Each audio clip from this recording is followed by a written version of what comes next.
Yo, what's going on? What's going on? Man for combat. Man's live again. So, right, getting settled in. Right, so whenever anyone comes in, I suppose I might as well start going into it really. So, guys, if you stumble across this video, or maybe you're on my channel and you see one of these videos pop up, my channel's still very small, so I don't think that there's going to be too many people coming into this channel just just to see me. But basically the point of this video is just yo, what's going on, amateur super fan? Good to see you about, bro. So I'm just talking a little bit about the point of doing these videos. The point of doing these videos, firstly, bro, can you hear me? Am I coming out clear? Like if the sound's waffled, it's probably good to deal with something. Now I think the sound should be about as clear as I'm gonna get it. But all right, thank you, bro.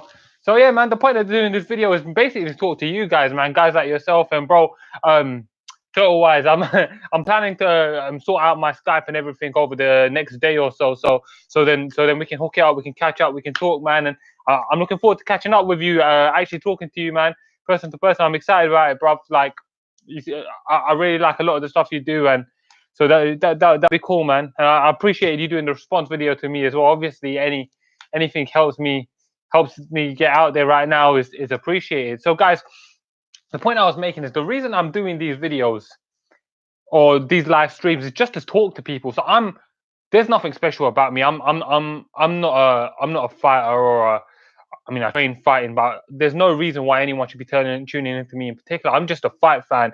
I'm a fight fan who has followed the fight game for years, my entire life. And I think I have the ability to look at fights objectively, or even issues surrounding fighters objectively, and be able to give my point on a lot of this stuff, and be able to discuss it in a objective, non-biased way. And what I like to do is, what plan here is, as my channel grows and as the forum grows, being here in this way is going to provide an avenue for as many fight fans as possible to come here, and I can talk to all you guys live and unfiltered, unscripted, have a discussion with you guys. Or, and if no one tunes in, then I'll have a free flowing conversation or free flowing discussion just about fighting and talking about what's going on in the world of fighting.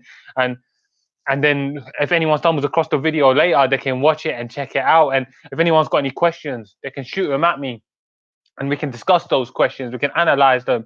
We can analyze those issues. So that's really the point of what I'm trying to do here, or what I'm trying to achieve. I think what I'm trying to achieve is basically have a wide platform to be able to speak to fight fans and be able to discuss stuff in an objective, non-biased way. And I think there's not too many places that do that. So when I would, yo, what's going on, Bradford lad? Nice to see you here, man. So, bro, if the point is, if you've got any questions at all about any fighting, throw them towards me, and I think I'll go straight into the questions from last week now. So last week I got asked by Eric Gall. Eric, thank you, bro. As always, you're always giving me the questions. Anderson Silva is a massive underdog for his fight of Adesanya. Adesanya, do you agree? You know what? Generally, yes, I do agree. I do agree that Anderson Silva should be an underdog against Israel Adesanya. If Anderson Silva was in his prime, then maybe he shouldn't be underdog against Israel.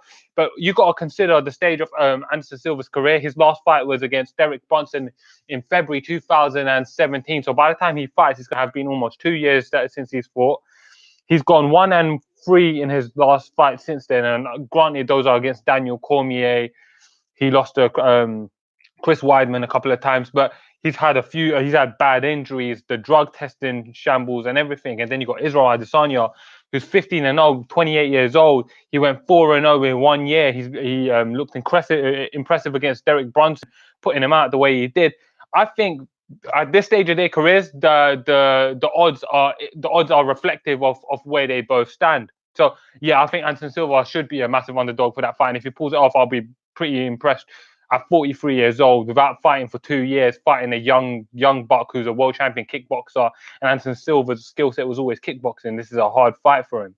So let me go into a question that was asked to me by Eric Gall. Eric, you asked me this question last week, so thank you for keeping up the questions. So the question was, what do you think of Bellator's chances of becoming a true competitor to the UFC going forward? And what do you think of Scott Coker as a promoter? So firstly, I like that Eric asked me this question. And I like that Eric asked me this question for a couple of reasons, because that shows me that Eric is thinking beyond the scope of just the UFC. It's important to be able to think beyond just UFC as a fight fan, because you're either, what I find a lot of times is I'll speak to people and they'll say, "Oh yeah, I follow MMA." I'm like, "Cool, okay. You're gonna watch a Bellator event this weekend, or what do you think of Bibiano Fernandez or a huge Japanese name?" No, they ain't got a clue who it is. And essentially, what they are, they're not MMA fans, they're UFC fans, and there's a distinction between the both. So, hey, Rafat Akbar, you're here for the spice. Okay. So yeah, I think it draws the distinction between MMA fans and UFC fans. So what do I think of Bellator's chances of becoming a true competitor? So firstly, before I go into that directly, it's also important to note that it is important for organizations like UFC to have true competitors. With competition, the fight is better for the fighters because it provides a more live market for them to get their worth. They can go out and have a fighting career outside of the walls of the UFC. Well, when Pride was there, people became very rich fighting just in Pride. They had the opportunity to barter with these organizations, and it gave them the ability to be more flexible in where they fight. Obviously, as fight fans, we want to see all the best fighters fighting under the one umbrella. But I think for the fighters and for the sport in general, it's important that there is more than just one massive promotion that has all the fights and all the fighters. So it's important that there is competitors to the UFC, and I think it helps the MMA landscape in general. It helps the landscape grow. It helps improve the world of mixed martial arts, and it just helps everything better. It provides a better product for the fans, because even the organizations themselves start elevating their game to make sure they're able to give us a more high standard of product. Now, what do I think of Bellator's chances? What do you think about the move of major organizations to stream into Zone, Fight Pass? I think that's the natural direction that a lot of major organizations are heading in, because with the pay-per-view market noticeably declining outside of a few stars, and Canelo Alvarez going with the Zone and Anthony Joshua going with the Zone, and it's just a natural move that's going on. They're seeing that the money is not in one night big pay-per-views. The money is becoming more and more, the economics of it is becoming having a streaming service where people can pay a monthly subscription. It's easier for the person to come where they can watch all their fight games. So going back to the subject of what do I think of Bellator's chances? Bellator's grown incredibly. So Amateur Super Fan, totally agree with you on the other promotions argument. The amount of people who are massive MMA fans, it's ridiculous. I do not consider you a MMA fan if you haven't heard of Ben Askren. It's embarrassing. It's embarrassing to you. It's embarrassing to everyone. And right now, what we're discussing, Amateur Super Fan, is what do you think of Bellator's chances of becoming a true competitor to the UFC? So, as it stands right now, this might be a bit of a controversial opinion, and I know a lot of fans love to hate on Bellator. I think Bellator has a true chance of becoming a true competitor to the UFC. And if you watch what's happened to their product, it has elevated in a lot of ways. So firstly, they're starting to get legitimate fighters, and that's the brunt of it. They've got legitimate fighters now. They've got Gegard Mousasi, who could be a legitimate middleweight champion in the UFC. I personally would pick Gegard Mousasi against Robert Whittaker. They've got Rory McDonald, that's their welterweight champion, who beat the UFC welterweight champion. No one can tell me that's not a legitimate champion to have. Michael Chandler had a win over Eddie Alvarez, who went and won a UFC title after losing to Michael Chandler, and then having a win over Michael Chandler in his last Bellator fight. Patricio Pitbull, he's legitimately a top 10 fighter. I don't care what anyone says. In the upper scale, you know that yeah, I'll take Gegard Mousasi over Whittaker. I'll take Gegard over a lot of fighters. I think his boxing is smooth enough to I think he would outbox Whittaker. I think he has the power to hurt Whittaker, and I think his technical stand-up is a lot smoother than Yoel. If Yoel was able to get through, I think Gegard will definitely be able to get through. So Bellator's starting to get true champions. Ryan Bader, he is a I love Gegard's jab as well. What did he say to Bisping? I'll jab you all night. It'll be like stand up, lay and pray. That was amazing. So then you got Ryan Bader. Ryan Bader, who in the UFC was top 5. He went 15-5 as a UFC like heavyweight. I'm sure that's some kind of a record. And as a competitor, Ryan Bader is incredible. Ryan Bader, in my opinion, outside of John Jones and maybe Gustafsson, beats every light heavyweight in the UFC right now. Like, there's not much question. Gato, when you go through it, Glover's old. Corey Anderson's nothing spectacular. You know what I mean? Ilir Latifi already knocked him out. Ilir Latifi is ranked top 5. So Bellator's getting legitimate fighters now. Then they've got legends like Fedor Emelianenko, who's still got a little bit of sauce left in him, and they're signing more legends. Of course, they got Chael Sonnen, who's always been a draw. Then they got Young Bucks. They've got the Young Bucks coming up, like Aaron Pico, who I think is sensational. AJ McKee, who's another guy who's excellent.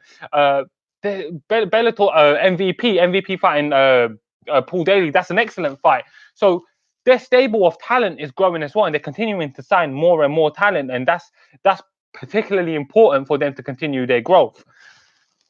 Then you look at stuff like their product itself. So when they was doing the freak show stuff, I was tending to stay away from Bellator. I love MMA so much that I will turn my back on freak show fights, even if it interests me. Because although I don't expect that my one viewership makes a difference, I know from a personal standpoint, I'm standing up for something I believe in, and I don't believe in freak show fights. I don't care about seeing a 50-something-year-old Ken Shamrock fight Kimbo Slice. I don't care about Dada 5000 and Kimbo Slice's street beefs that they had to settle in a Bellator co-main event. That's embarrassing. That's embarrassing for Bellator, and the top promotion should never be promoting that. Since they've stepped away from that, their product seems to have gotten better. Now we look at their Bellator Heavyweight Grand Prix. Fedor Emelianenko has to be considered to be on some kind of a resurgence. He's won 2 back-to-back fights, both by knockout in the first round. Thank you, Rifat. I'm sure you the real G here. And then Ryan Bader, he's a Bellator light heavyweight champion. He's come up to heavyweight, gone 2-0 as a heavyweight, and I think he's almost better suited for heavyweight. And he looked good. So that's a legitimate main event for the heavyweight title. If they continue down this path and continue down this trajectory, the Bellator welterweight Grand Prix, that's going to yield an exciting final. You got Gegard doing great stuff at middleweight. What's happening in the lightweight divisions? There's fighters coming up. Mike Chandler just won his belt back, and he had a tough fight against Brent Primus. Who else have they got at lightweight that could come out and start to stand out? You know, there's exciting fights that can materialize there. So as Bellator continues to grow, I think there are opportunities for them to become a true competitor to the UFC continue to grow, and that is incredibly exciting. So I think they have good chances of becoming a true competitor to the UFC one day. Give it 4 years. 4 years, and then we'll be able to see where they are, where some of their young talent would have grown, where some of the young talent will be homegrown superstars. Maybe they start getting better reviews, better ratings. Maybe some fans can start to jump on board. I think Bellator has a good opportunity to become a true competitor to the UFC. What do I think of Scott Coker as a promoter? Well, Scott Coker has been promoting fights for over 20 years. Boxing, Pico training boxing with Freddie Roach as well, to his incredible wrestling power. That's a scary fighter in a couple of years. But yeah, I agree. Aaron Pico is absolutely exceptional. When you think about Aaron Pico, you're thinking about a guy who's 4-1, and he has only fought true veterans of the game. The worst fighter he's probably fought was when he was 0-1, and he was fighting a guy who was 7-2. That shows a lot of grit and determination. It shows a lot of courage on his end, because young fighters ain't normally that confident in their abilities. They've got to be built up. And he's only a kid. He's 22 years old. He's 6 years younger than me. He's a kid. So Aaron Pico has a lot of room to grow, and he's incredible. In my opinion, Bellator won't ever get to the UFC's level. It's like pest fever. Yeah, well, Bellator doesn't have to get to the UFC's level. And I don't think that it will. Like you said, no casual. Yeah, like no casuals have heard of it. I agree. And Bellator doesn't need to get to UFC's level. Yeah, UFC will probably always stand above the MMA sphere as the biggest there is. But that doesn't mean that Bellator can't grow into being a legitimate organization. If they continue doing what they're doing and they can keep growing themselves inside, they shouldn't be competing with the UFC in themselves. They should be just trying to grow themselves bigger. If they can grow themselves bigger and provide a bigger platform for themselves, and they can start putting together some legitimate cards, well, then that's an exciting place to be for Bellator. And that's an exciting place for us as fans, because then in quiet weekends, we got Bellator cards to look forward to. That's a good thing. That's a good thing, because it provides opportunities for fighters as well. Now, think about guys like Phil Davis, who maybe he weren't getting the opportunities he felt like he rightfully deserved in the UFC. And whatever you want to say about Phil Davis, I'm not his biggest fan. Matter of fact, in my friendship group, I've probably been hating on Phil Davis for a long time. He deserves to be recognized for his skill set. Phil Davis has a great skill set. He has good wrestling. He's a good all-round athlete in the light heavyweight division. That's pretty impressive. So Bellator doesn't need to, in my opinion, be on the same level as UFC, but it doesn't mean that they can't be a competent authority in their own right. As long as they're competent in what they're doing and they stay away from the freak show stuff, that's exciting. and it provides something exciting for us fans to watch. We want to be able to watch as many high level MMA fights as possible. So so that's a great opportunity for us. So yeah, and along with Bellator, you've got other organizations that I think some people should start tuning into and paying some attention. One Fighting Championship is exceptional. Look at the stuff that one does. The production quality is great. The fights are exciting. They haven't got the best fighters in the world right now. They just signed Demetrius Johnson, which is bloody exciting. They've got Eddie Alvarez as well, which is exciting, and they're both in Grand Prix. I hope they do, though. It might pressure the UFC to stop being stubborn and do what the fans want. You see, I really would like a 165 weight class. What do you think about introducing new weight classes? Okay, so both these questions are kind of linked. So I like the idea of introducing new weight classes. I think new weight classes provides more opportunities for fighters to fight in closer to their walk-around weight or fight in a weight that they're more comfortable with. As a boxing fan, and Boxing MMA 365, I'm sure you'll appreciate this. As a boxing fan, in some ways it's both good and it's bad to have loads of weight classes, but what you do get when you have loads of weight classes is that fighters stick to fighting in weight classes closer to their own personal weight, and that's a great thing. With more weight classes, if there was to add in 165, there's guys that I think would be exceptional at 165 who maybe ain't world champions at 155 and wouldn't be world champions at 170, but 165 could provide for them a place where they can truly stand out. Like, so if we're to take someone like Donald Cerrone, maybe a bit too small for 155 or 170, sorry, and he's a bit too big for 155. If he could find somewhere flat in the middle, that I'm sure that would suit him. I'm sure he would be happy to be able to do that. And then we're looking at a much happier Don Cerrone in a better place. And Don Cerrone looked good in his last fight as well. But imagine if he was fighting guys his size in a weight class he was. Because let's look at some of Don Cerrone's losses. Like when he fought Darren Till. Darren Till is enormous compared to Donald Cerrone. Darren Till is huge. They could easily be fighting two weight classes apart. If Darren Till moves up to middleweight, he will cut weight to make middleweight. Don Cerrone fights at what, fought 155 last night. That's two weight classes right there. So there is a huge weight discrepancy between the two of them, and then that should be considered. So adding more weight classes is better for the fighters, and I think it's better for the fans as well because it helps with the viewability. We get to see fighters fighting closer to their natural weights, their weights that they're more comfortable fighting at. We want that to continue, and that will be great. That will be great all round for the product, for the fans, for everything. So I would like them to have more weight classes. I think that they should change 170 to 175, then 165 will fit in nicely. That will Bellator grew right in my backyard in San Jose. Excited to see them do well. And see, that. I'm pretty jealous of you, man. So I wish I lived in San Jose and I could go to Bellator events down the back of my road. Out here in London, we get UCMMA, which do some exciting fights. But other than that, if we want to watch true fight cards, like the big fight cards, when Bellator or UFC comes down, they normally Bellator gave us a good card, but UFC normally comes down here and gives us subpar cards and charges us an arm and a leg for it. So I'm jealous of you, amateur super fan, being in San Jose and getting right next to the Shark Tank. So you must have gotten to see a lot of good Strike Force fights as well, and that's pretty dope, man.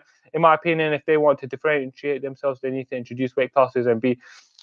See, yeah, that would be good. If Bellator was the first to say, "Oh, all right, you know what I'm going to do? I'm going to add in more weight classes." Maybe that will incline more fighters to sign with them because they can fight closer to their own personal weight class.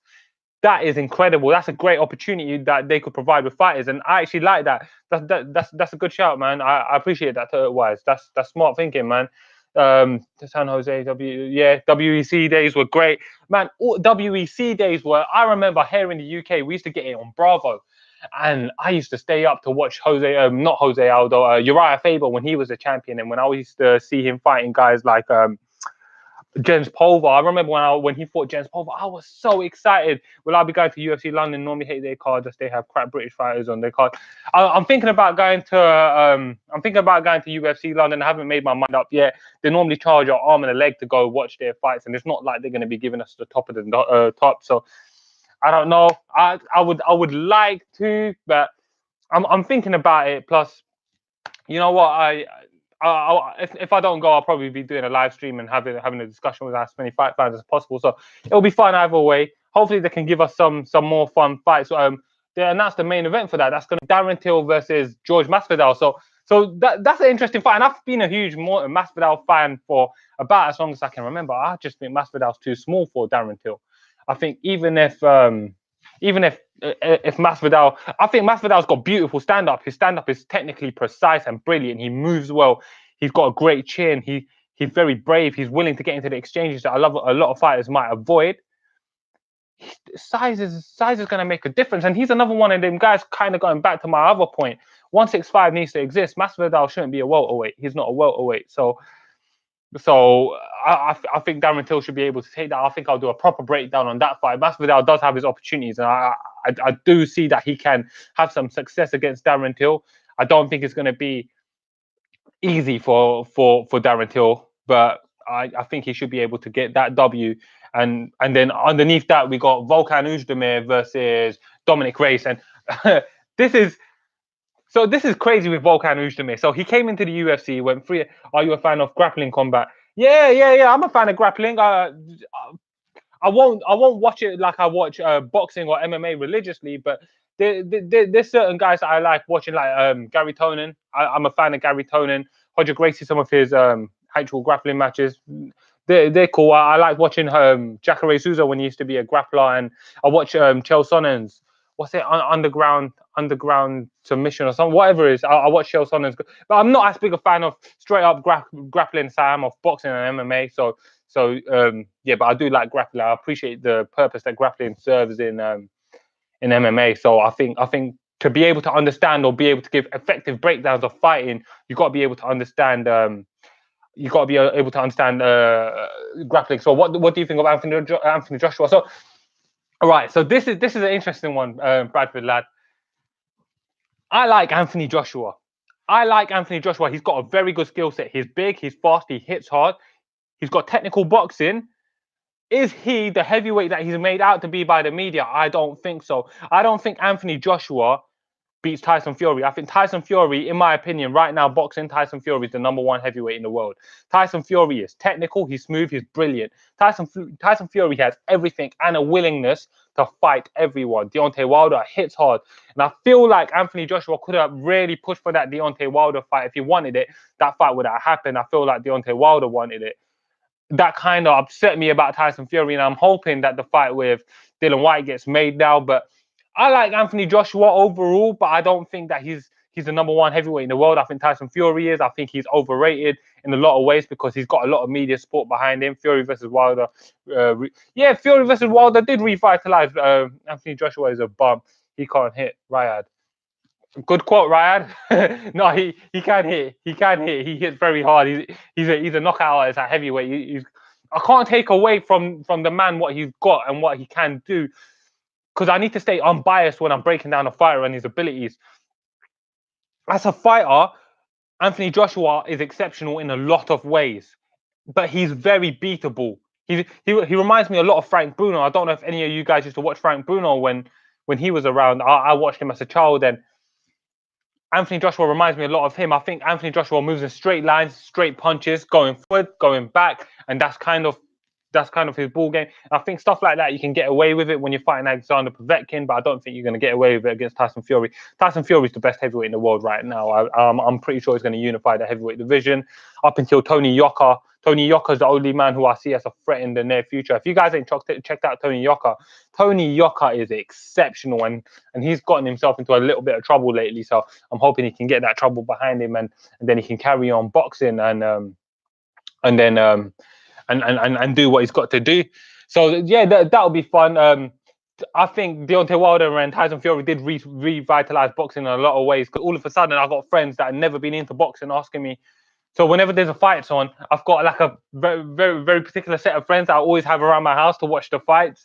And we'll normally stay out watching all the fights, eat tons of food. It's normally a great time. And when Tyson Fury versus Deontay Wilder was going to happen, I have friends that ain't reached out to me in a little while saying, "Oh yeah, what are you doing? You're going to be watching the boxing." So I could definitely tell just in my personal friendship circle that there was a lot of interest in that fight coming out. So that was really good, man. So I like that. Hopefully they get the rematch on and Tyson Fury can get what's his. It's going to be in US again, but I think the next fight's going to be even more definitive for Tyson Fury. So I'm looking forward to that. And then hopefully towards the end of the year, they don't have a trilogy, and instead they do Tyson Fury versus AJ, because I'm sure AJ will get past Jarrell Miller, and I'm willing to stake that it's going to be Jarrell Miller at this point that AJ is fighting. But that's going to be interesting to see how that plays out, and I'm excited to see that. So I hate the fact that AJ seems to duck fights because he has the ability to beat good fighters. I don't watch a boxing. I've never heard of Miller bloke is fighting. So yeah, I know it's kind of frustrating with AJ, because when you look at AJ and you look at his skill set, he has the ability to beat all these guys. But you can't pretend like it doesn't look like he hasn't avoided fights. Jarrell Miller is not bad. He's 23 wins, 0 losses, and 1 draw. I think I'm pretty sure I remember that right. I got a lot of boxing knowledge stored up here, and he's pretty good. He beat Gerald Washington, who's not bad. He's a good, proficient technical boxer. That's a good win. And other than that, he's beaten a couple of undersized guys like Thomas Adamic, who probably should have retired anyway. Bogdan Dinu's not an incredible win, but Jarrell Miller, I actually knew him from the kickboxing days. He went like 23-2 as a kickboxer. I saw him fight Mirko Cro Cop twice, and he's a big dude, 320 pounds. AJ should beat him because he's quite a lumbering dude. He ain't really swift or slick or nothing like that. He'll just walk forward, relies on his size, and tries to hit you and get you out of there. But I don't think he's a one-punch knockout artist. Big John McCarthy told me a few years ago there'll be more weight classes. Dana said no chance, Big John. Right, they made more divisions. Maybe one. Yeah, I want the 165-pound division as well. I think that's the one that fits in the best. 155 and 170 is so crowded. Anyone can get wins when they're fighting tin cans. Yeah, that's right. Anyone can get wins when they're fighting tin cans, and that's what a lot of these guys tend to be doing, padding up their record. But I don't know if you guys saw Oscar Rivas versus Brian Jennings the other night. You guys should check that out. I think that's an appealing fight for a lot of reasons. I think Oscar Rivas is going to put himself in a good position going forward, and he might be able to negotiate himself a good fight. I don't think much of Oscar Rivas, but he's got to be considered on the stage now, being that he is 26-0 and just knocked out Brian Jennings, which is a good fight. So going to the 165-pound division, the 155 division is so stacked. There's guys on the brim of the top 15 that ain't even ranked that could make 165-pound division stacked. So you got guys like Mehbek Tasimov, David Tamer. Those guys, if they was to go up, then you got guys like at welterweight like Michel Pereira.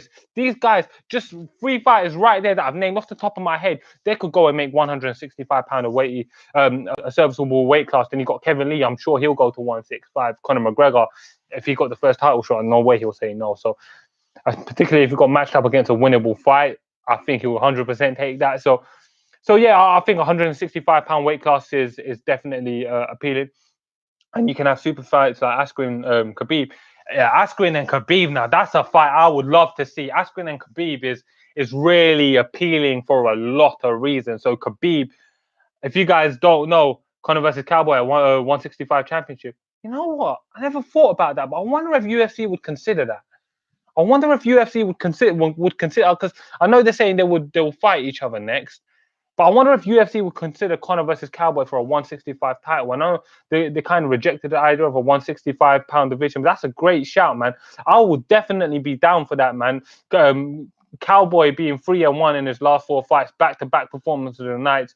He won at welterweight, he won at welterweight, then he won at lightweight just last night, and then against Conor. That's a great shout, man. Askren versus Khabib is a wild fight. Yeah, that is a wild fight. And when you look at their style sets and their skill sets and what they do, that gets really, really appealing. And to me, you got to start to consider that fight really seriously. I think Khabib might find himself in trouble in a lot of ways, because if you look at Ben Askren is a very high-level decorated wrestler, and he's just bigger than Khabib. So, but I think Khabib's a little more well-rounded. I would actually pick Khabib for that fight, but Ben Askren makes that really interesting, man. I've been huge on Ben Askren for a long time now. Even when he was in Bellator, it really, really upset me when he didn't get signed by UFC when he first left Bellator, and it bothers me now as well. Khabib has that crazy Russian blood in him as well. Yeah, those Russians, I don't know what's going on over there, man, but they come out stronger, man. They come out stronger. They've been making a lot of noise in the world scene, and I think when you're looking at the stage of fighting in general right now, there's so many Russians in so many weight classes, even in boxing. So yeah, man, the Russians are making stuff interesting, man. Like and I'm enjoying this. I've enjoyed this wave of talent that's come out, particularly of the Dagestan, Chechnya region, and that's made MMA so exciting. I've really enjoyed seeing that, and I'm hoping that it continues like that. Going back on topic, you called it Cejudo got the win at 125. Yeah, that's right, man, and I'm particularly proud of that. Bradford lad, you know about this. I'm particularly proud of calling that win. When you look at that fight, and you look at TJ. And you look at TJ Dillashaw. TJ Dillashaw is chiseled and shredded at 135 pounds. If you're chiseled and shredded at 135 pounds, you're 33 years old, and you haven't made 125 pounds since you was a teenager, you have no business cutting that extra weight to get down to 125 pounds. It don't make no sense. What do you expect? Your chin will be diminished. I was expecting the fight to go later because I didn't expect his chin to be that diminished. But when you think about it, he has had some wear and tear. He got knocked out by John Dodson. He got rocked by Cody in both his fights, even though he got the knockout in the end. So he has had some tough fights. So when he decides he's going back down, I do think it was ridiculous stoppage though. You know what? It was. I think the fight should have been allowed to go on a little bit longer. I don't know if I would personally call it ridiculous though, because he got wobbled like 3 or 4 times. He should have been allowed to fight on, and the referee should have given him a little bit more time. I don't know how much more time, because it's not like he was going to win a wrestling exchange with Cejudo when he was wobbled and hurt, and Cejudo's in top form anyway. And Cejudo was just he was just gonna keep pounding on him. I like to think about fighters' health a lot. I don't maybe I'm a bit weird like that, but I don't like to see fighters take unnecessary damage. So I'm kind of happy the fight got stopped when he did. I like watching TJ fight as much as I don't like him. I'm not a fan of him, TJ the person. I'm a fan of TJ the fighter, and I'm happy that it got stopped when it did, so he can go up and still be healthy. I don't want to see him at 125 again. And all this talk about this scientific weight cut bullshit, I don't really care, man. I unfortunately couldn't watch it with good clarity because they put it on Fight ESPN and it cost five. So what's the situation? See, down here in London, it's a bit different, or down here in the UK, if we pay for the channel, the subscription, we just get all the fights, the fight night cards, the pay-per-view cards, all on BT Sports. So that all these fights are costing for streaming. In the UK, it was free. Yeah. I always find it really weird how they do it over in America. Why do they charge so much money? By the sound of it, some of these pay-per-views are costing like $100. I heard Conor McGregor versus Floyd, it was $100. That is ridiculous. We paid 20 quid out here, which was what translate to about $30, something like that. Maybe $35, something like that. So you're not paying $100 for Conor versus Floyd is embarrassing. They are robbing you guys. That is ridiculous. To me, that's completely reprehensible. They shouldn't be allowed to do that and get away with that. So going back to the fights from last night, hopefully, so let's work our way down the card. So hopefully, TJ goes up to 135 pounds. I don't want Cejudo to get the title shot at 135 because I want to see Marlon Moraes get the title shot if he can get past Rafael Sunsao. And if Rafael Sunsao beats Marlon Moraes, he should get the trilogy with TJ. But I do think Marlon Moraes will get the W over Sunsao this time, and I think he'll beat TJ as well. And I want the 125 division to stay. I enjoy the 125 division. I appreciate their fighters. I appreciate what they do, and I want there to be a home for the true 125-pound fighters, the true 125-pound fighters, not depleted bantamweights. I don't want to see that. Benavidez versus Cejudo 2, that's a great fight. The first fight was great. I actually had Cejudo winning the first fight. I wasn't upset that Benavidez got it. Benavidez Cejudo 2 is a great fight. I would love to see that fight. So here's to hoping that gets made the rematch and they keep the 125-pound division around. That's an exciting fight. Greg Hardy. Let's talk about Greg Hardy, guys. So firstly, I'm a bit pissed off with the situation with Greg Hardy, and I'll tell you guys why. So Greg Hardy's got all this negative press behind him, all this controversy behind him, and in theory, it should have been harder for him to build himself up to get into a major platform. Not only was it not harder for him to build himself up, he got into a UFC co-main event on their debut on ESPN in his fourth fight after beating 3 scrubs. And they set him up with what was supposed to be a favorable matchup. He was losing anyway. But this is what's ironic about it. If Greg Hardy would have said, "No, I want to work on my skills yet. I don't think I'm UFC ready," he might and gotten in some more fights. He's there throwing punches with everything he's got, with his head stiff, chin up, gassed out in about 2-3 minutes, getting taken down, doesn't know what to do. He was not UFC ready. He was in no way, shape, or form UFC ready. The only reason he got into UFC is because of his background. And his background, with what he done, the controversy, it should have been harder for him to get into the UFC. It's a bunch of bullshit. It's disgusting. It's disgusting trend that you get bad press co-headline. Yeah, it is disgusting. It really makes me sick, man. And like, although you can say a lot of bad stuff about Kobe, and like it's bad that he gets that that treatment as well. But Greg Hardy, that vile piece of shit, should not have been in a co-main event. Look, if you want to say that he's proved himself, let him go 10-0 on the regional circuit and then sign him. I had Cejudo by KO. 6-1 jumpers jumping out the cab. Yes, me, and I think because they're NFL channel, and he's, oh yeah, okay, well maybe that's why. But you know what? Greg Hardy should not have been in a co-main event, and it was to his own detriment anyway. He was not UFC ready. He should be cut. He should have to go and win at least 7 fights to get back. And to be honest, that's doing him favors. There is no fighter that's going to be in the UFC that Greg Hardy's going to be able to beat, because last night he proved he is an atrocious fighter. He should never have been co-main event. Cowboy versus Alex, or Benavidez versus Ortiz. Yeah, Benavidez versus Ortiz was a great fight for the co-main event. I would have liked to see Cowboy versus Alex in the co-main event as well. I agree with you, total wise. That's yeah, I'm completely with that. So forgetting Greg Hardy now, just moving down. What else did we have on there? Don Cerrone looked great. We spoke about that. The Rachel Ostovich, Paige Van Zandt fight. I don't think none of those both are high level fighters. I'm not impressed with anything they do. I think they get a lot of press for all the wrong reasons, and I want to see high level talent in the UFC. That's why I watch fighting. You're not impressed by Paige? I'm not impressed by Paige, man. I'm not impressed by Paige. Nothing she's done. At the end of the day, last night when she beat Rachel Ostovich, she beat a chick that's 4-4. Other than that, her last win's Beck Rawlins. Beck Rawlins, what, 7-7. She her best wins. Who's that girl? Felice Herrig. Yeah, that's her best win, and she's lost some. What about when she won the fight with? Like, you gotta respect her toughness. She's a tough chick. She deserves to be in the UFC. But the marketing push that she's gotten, and what, she 8 wins, 4 losses now. She was 1-3 coming into this fight. I wonder about UFC's priorities sometimes, and what it is that they're trying to promote. Realistically, Paige is only impressive if you don't take into account who she's fighting, etc. Exactly.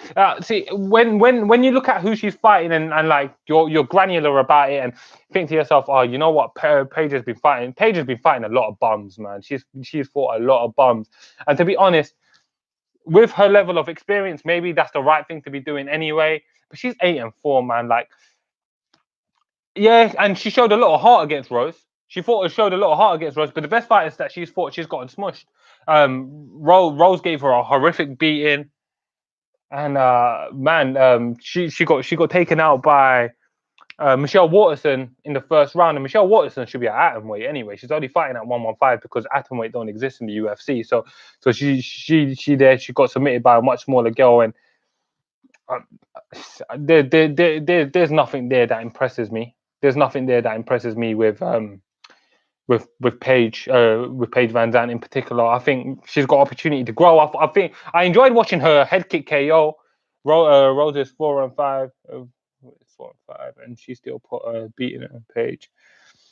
Rose is good though. Rose is good. What's Rose's record now? Rose has got to be 8 wins and 3 losses after she beat. She's 8 wins and 3 losses because she's coming off the back-to-back wins of Ion Jacek. Before that, she beat who did she beat? No one tell me. I got to remember this, otherwise it'll really bother me. She beat the Karate Hottie. She beat Michelle Waterson. Prior to that, she had lost to Kowalkiewicz. Then she was on a 3-fight win streak. Then she had lost 2 before that. Yeah. So yeah, that's it. So yeah, Rose has got some good wins. Oh yeah, you meant Rachel. Yeah. Rachel is 4-5. Yeah.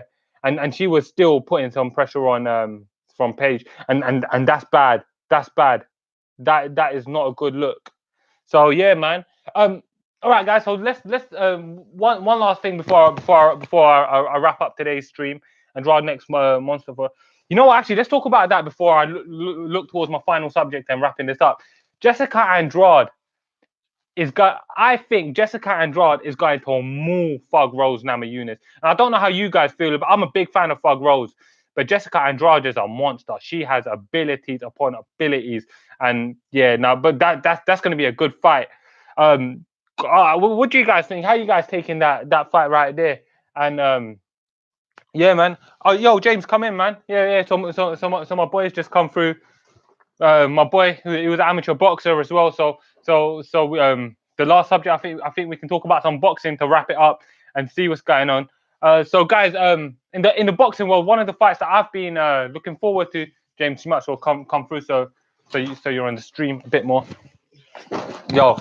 Hey, what's going on, Pat? Yo, James Buchanan's in the house. Hey, how's it going? It's my boy. This is my childhood friend, man. He's been he's boxed since he boxed as a young man. He was in the amateurs.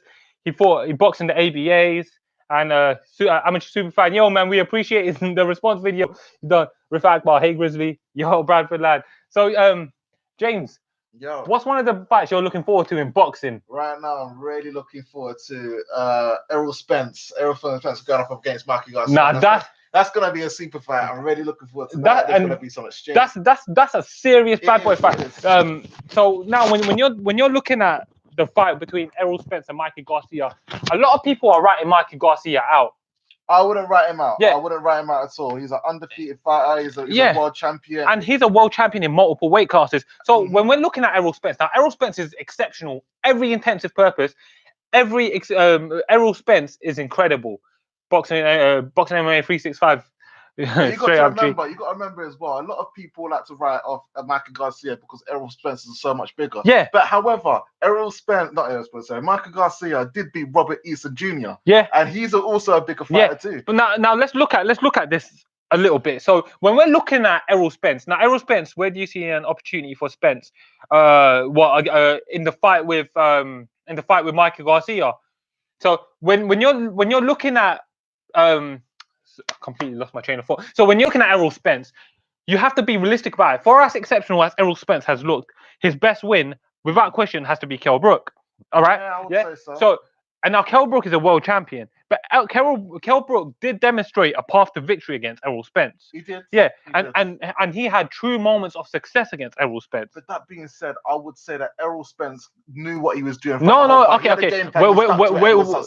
We're not disagreeing there, but we can't doubt that Kell Brook had true success. Yeah, Kell Brook had true success against Errol Spence. Okay, so now if I'm to ask you guys a question, skill for skill, take size completely out of this. Skill for skill, who is a better fighter?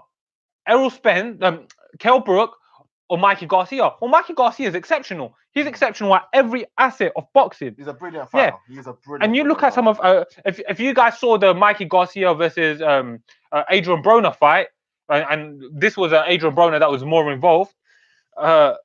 Garcia. Yeah, Garcia. Boxing. Errol Spence didn't fight Garcia. Oh, Danny Garcia. Yeah. No, he didn't. But he's going to fight Mikey. Oh, you're taking Garcia. Sorry. Yeah, you're taking Garcia. So yeah. Sorry, Boxing MMA 365. I don't know why I had a brain freeze there. But yeah, so now you take Mikey Garcia and you see how seriously he's taken the fight. And Mikey Garcia is exceptional. He has won world titles in 2 different weight classes.